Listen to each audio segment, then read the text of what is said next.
Yang awalnya SL kalian di bawah sini, kalian pindahin di atas sini. Nah, ketika dia turun itu masih ada potensi nggak kena, dan ketika nanti dia mantul, nah dia makin naik. Teman-teman tuh bakal cuan signifikan di sana. Oke, di video kali ini saya mau bahas tentang market structure. Nah, market structure ini adalah sebuah hal yang harus kita pahami dulu sebelum kita terjun ke dunia trading. Karena kita harus tahu bagaimana sih market itu bekerja dan apa aja tren yang ada dan gimana cara kita dapetin momentumnya. Dan di video kali ini saya bakal bahas secara ringkas yang mana inilah poin-poin penting untuk pemula yang harus kalian pahami. Jadi kita kembali lagi nih ke playlist trading course di YouTube Ardana Putra. Yang mana ini adalah materi gratis yang bisa kita akses selamanya teman-teman. Jadi kalian butuh kapanpun kalian bisa tinggal buka YouTube saya, dan kalau kalian ngerasa ada teman kalian yang membutuhkan, kalian send aja ke mereka. Saya ingin berkomitmen untuk membahas trading course ini secara basic sampai advance level buat teman-teman semua. Jadi di sini supaya nggak terlalu lama, kita bakal langsung aja deh ke layar yang ada depan saya ini. Yuk.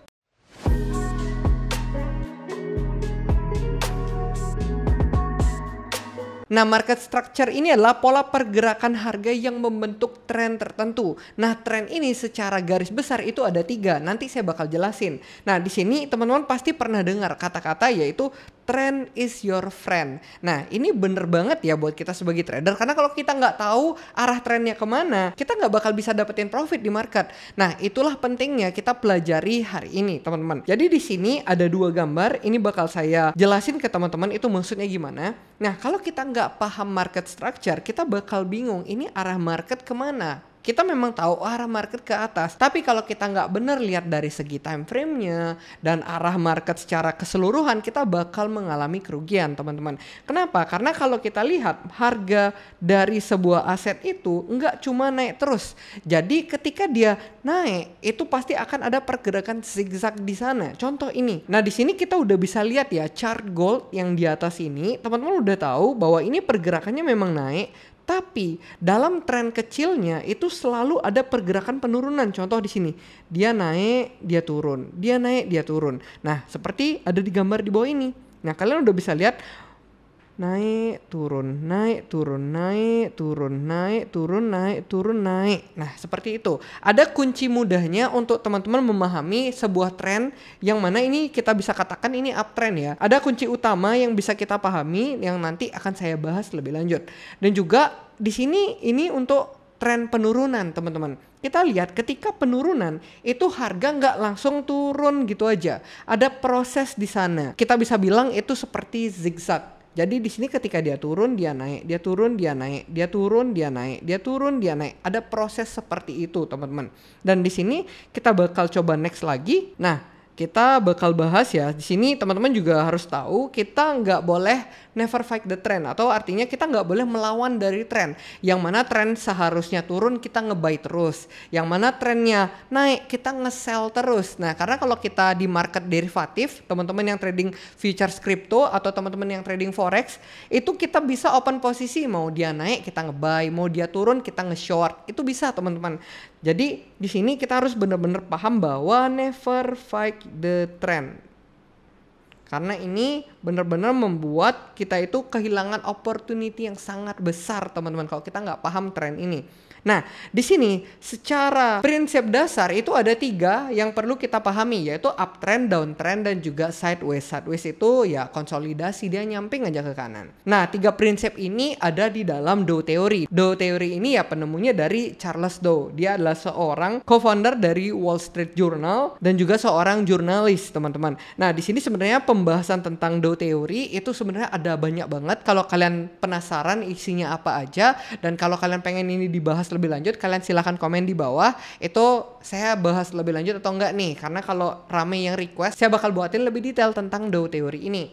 Jadi di sini kita bakal lanjut lagi. Nah, tapi sebelum kita melanjutkan dari market structure ini, saya mau jelasin sedikit tentang candlestick, karena saya yakin teman-teman yang nonton ini pasti pemula banget. Nah, kita harus paham dulu ya untuk candlestick itu, karena saya rasa saya belum pernah jelasin di YouTube ini. Kalian itu harus paham bahwa untuk area opennya itu berada di bawah sini. Lalu teman-teman udah bisa lihat ketika dia close itu berada di atas ini, dan dia akan berwarna hijau karena dia harganya bergerak naik. Dan kenapa ada garis hijau seperti ini? Nah, ini artinya ketika harganya sedang berlangsung, dia sempat turun dulu, lalu dia naik lagi. Jadi ini membuat dia itu adalah sebagai shadow aja atau wick atau sebuah garis. Terserah teman-teman mengatakannya seperti apa, tapi secara umum ini orang-orang bilangnya adalah lower shadow. Dan apabila di atas itu namanya upper shadow. Jadi ini juga harganya bergerak ke atas lalu turun sampai di bawah sini. Jadi dia membentuk body itu cuma sampai segini, teman-teman. Nah, itu untuk candlestick ya. Jadi saya rasa saya belum pernah jelasin, nanti teman-teman malah bingung ini candlestick baca aja nggak bisa gitu loh. Nah, jadi kurang lebih gitu aja untuk candlestick, harusnya itu simpel banget. Dan sekarang kita bakal lanjut lagi untuk membahas uptrend, downtrend, dan juga sideways. Nah, ini teman-teman itu bisa lihat ya, untuk pembentukan yang pertama yaitu uptrend, itu kuncinya adalah selalu ada yang namanya higher high. Nah, higher high ini munculnya dari mana? Pasti itu pertanyaan kalian. Higher high itu muncul ketika dia nge-break dari high sebelumnya. Contohnya kayak gini, kita bakal tandai sebagai warna merah. Nah, ini. Nah, ketika dia melewati high sebelumnya, nah, dia itu menciptakan yang namanya high baru atau higher high. Nah, di sini kan udah ada high yang baru. Lalu ketika dia melewati dari high yang sebelumnya, nah, di sini dia menciptakan new higher high. Jadi seperti itu kunci untuk pembentukan uptrend, teman-teman. Jadi akan selalu ada higher high. Dan titik low di bawah ini yang sebelumnya adalah low, dia sekarang adalah higher low. Jadi dia pembentukannya higher high, higher low, higher high, higher low. Seperti itu untuk uptrendnya. Lalu untuk downtrend itu kayak gimana? Itu sama aja. Jadi dia selalu membentuk yang namanya lower low, semakin turun, teman-teman. Dan di sini lower low itu datangnya dari mana? Itu sama seperti uptrend tadi. Dia itu selalu melewati dari low sebelumnya. Nah, seharusnya di sini kan dia mantul nih, seharusnya naik kan, tapi ternyata dia nggak mantul, jadi dia makin turun, itu membentuk yang namanya lower low. Dan di sini ketika lower low-nya mantul, dia naik dan dia itu turun. Nah, ketika dia break dari sini, dia membentuk yang namanya lower low lagi, teman-teman. Jadi itu pembentukan yang namanya downtrend. Lalu gimana kalau sideways? Nah, sideways ini kan cukup unik ya, karena itu konsolidasi atau ranging terus ke kanan aja. Nah, dia itu membentuk yang namanya equal high, equal low. Jadi tinggi high yang sama, tinggi low yang sama. Pokoknya dia nyamping aja kalau kita tarik garis. Nah, dia mirip segitu-segitu aja, teman-teman. Pokoknya pergerakannya nyamping dan bosenin banget. Yang mana kalau sideways ini kebanyakan trader itu nggak mau trading di sana, karena biasanya sideways itu terjadi kalau lagi ada news. Jadi misalnya nanti malam jam 8 itu ada news, di mana seharian biasanya market itu pasti geraknya dikit-dikit aja, nyamping ke kanan. Nah, itu biasanya orang-orang nunggu event-event besar, teman-teman. Kenapa ada sideways ini? Nah, lalu untuk cara tradingnya gimana? Nah, kan kita udah paham nih, ada siklus yang namanya uptrend, ada siklus downtrend, ada sideways. Nah, kalau kita berada di market yang uptrend, kita harus mencari peluang untuk buy position, jangan sell position. Nah, sell position ini bukannya salah, tapi kita cuma dapetin gain yang sangat sedikit, teman-teman. Kenapa? Karena contoh, kita bisa melihat dan kita coba gambar dulu ya. Untuk pembentukan dari strukturnya, jadi dia di bawah sini. Nah, pembentukan strukturnya itu kurang lebih kayak gini. Nah, kita itu akan lebih cuan kalau buy, udah jelas lah. Nah, kalau kita mau sell, itu kita profitnya sangat sedikit dan resikonya sangat tinggi. Nah, kenapa? Bayangin, teman-teman misalnya di sini sell. Kita bisa cuan kalau dia turun sampai segini aja. Misalnya kalau kalian ada pemikiran, oh saya mau di hold aja deh sellnya. Nah, ketika nanti teman-teman udah cuan, misal open di sini, udah cuan, tahu-tahu harganya balik kena SL. Nah, itu nggak bagus banget. Jadi saya pengen banget teman-teman itu memahami pentingnya market structure. Dan kalau bayangin kita beli buy position, misalnya kita di sini buy nih.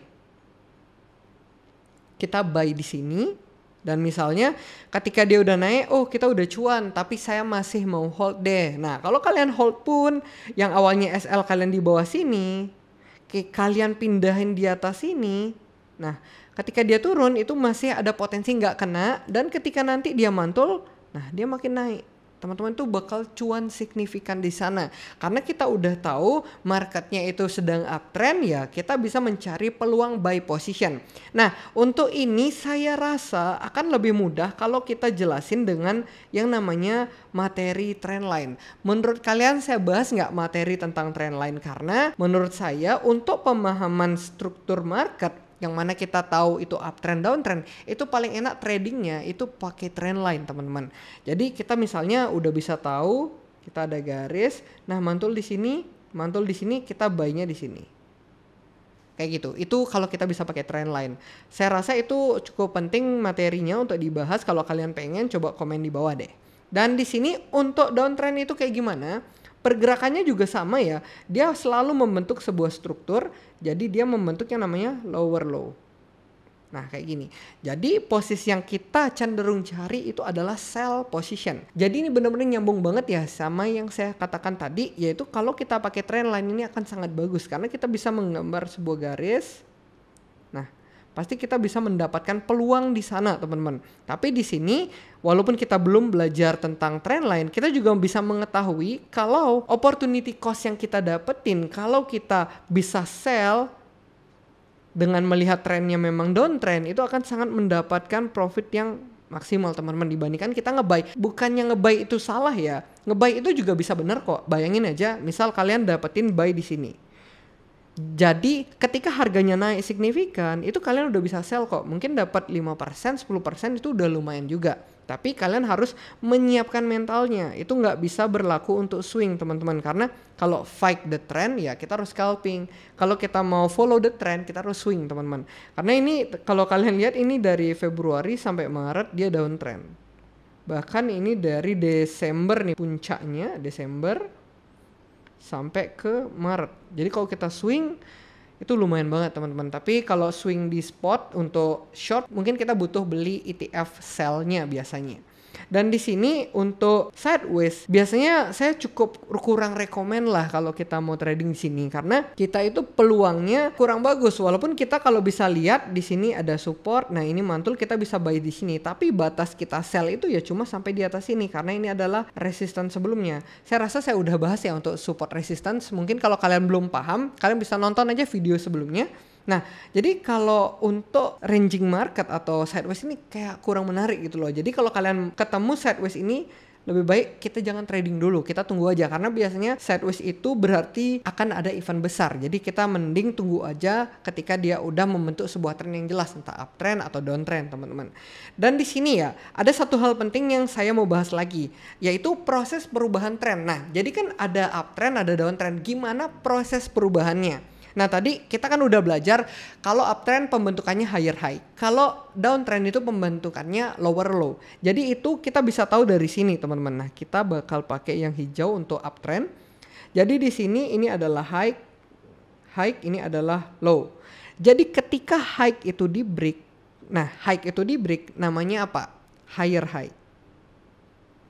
Nah ketika higher high ini turun ini namanya higher low. Dan di sini ketika harganya semakin naik, nah ini break lagi dia membentuk yang namanya higher high. Nah kecurigaan kita untuk berhentinya trend uptrend itu muncul ketika dia tidak bisa melewati dari high sebelumnya. Nah kalau udah nggak bisa dilewatin lagi, kita harus udah mulai curiga karena ada potensi ini adalah perubahan arah trend.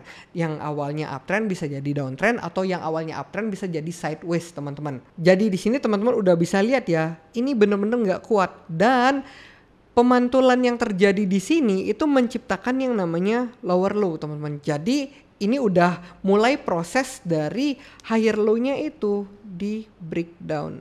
Nah itu udah indikasi bahwa uptrendnya udah berhenti, yang mulai menguasai itu adalah downtrend teman-teman. Dan di sini kita udah bisa lihat lagi ya lower low-nya di break, lower low-nya di break. Nah, dia membentuk yang namanya lower low secara terus-menerus teman-teman. Dan nanti di sini bisa jadi dia membentuk, nah ini higher high lagi di sini. Itu yang bakal terjadi di market teman-teman. Jadi naik turun secara zigzag yang mana kalau kalian lihat di time frame kecil itu pasti bakal naik turun tapi secara overall itu pasti kenaikannya kayak gini. Nah kayak gitu. Jadi ya memang seperti itu kalau kita mau trading sedikit ribet, tapi ini adalah salah satu jalan di mana kita bisa hasilin uang tanpa perlu kerja, tanpa perlu ke kantor. Ya makanya kita harus effort sedikit lah untuk belajar. Apalagi ini ilmunya saya share secara gratis loh. Dan di sini kita bakal next lagi ya untuk pembahasan dari perubahan tren yang awalnya downtrend itu ke sideways. Nah ini juga sama ya, ini awalnya low, ini high, ini lower low, ini lower high, ini lower low lagi, dan di sini dia masih lower high. Tapi di sini dia membentuk lagi yang namanya equal low, equal high. Jadi di sini kita udah bisa lihat bahwa harga itu dari downtrend dia menuju sideways kayak gitu teman-teman. Jadi nggak selalu ya habis downtrend itu langsung uptrend, nggak selalu kayak gitu. Misal kayak gini nih, habis dia downtrend dia langsung uptrend, nggak gitu. Kadang habis dia downtrend dia nyamping dulu kayak gitu teman-teman. Jadi memang seperti itu market, kita harus butuh waktu untuk menguasainya teman-teman. Jadi buat kalian yang masih struggling tentang trading ini, pengen konsultasi langsung itu juga bisa ya. Kalian bisa chat nanti ke admin, itu kontaknya ada di bawah. Kalian juga bisa gabung ke grup kita, itu gratis teman-teman. Kalian nggak usah bayar apapun, paling kalian butuh modal trading aja. Karena kalau kita nggak pakai modal tradingnya itu teman-teman pasti nggak bakal bisa praktek, kecuali kalian trading di akun demo. Tapi kalau kalian mau trading di akun demo, kalian silahkan praktekkan langsung ilmu yang saya share di YouTube secara gratis ini. Nah mungkin sekian saja video saya kali ini, mudah-mudahan ada ilmu baru yang kalian dapatkan. Sebelum video ini berakhir, jangan lupa untuk di like, komen, dan juga subscribe, and thank you.